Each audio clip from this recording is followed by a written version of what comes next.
এই যে এটা হচ্ছে আমাদের পাড়ার প্যান্ডেল, কালী পুজোর প্যান্ডেল। আর আমাদের এখানে কালী পুজো তো খুব ভালো হয়, নতুন করে আর কিছু বলার নেই। তার জন্য আজকে আগের দিন রাত্রেবেলা আমি আর দিদি রাত 11টার সময় এদিকে রেডি হয়ে গেছি কয়েকটা প্যান্ডেল দেখবো বলে।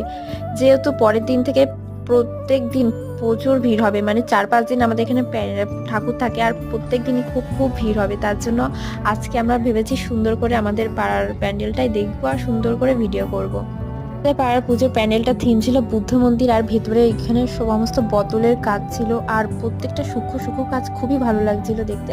আর এই যে আমাদের পাড়ার প্রতিমাকে দর্শন করে আমরা এখানে কয়েকটা ছবি ভিডিও তুলে চলেছিলাম বাড়ি। আর পরের দিন আমাদের এখানে মানে রাত্রিবেলা 14 প্রদীপ দিচ্ছিলাম।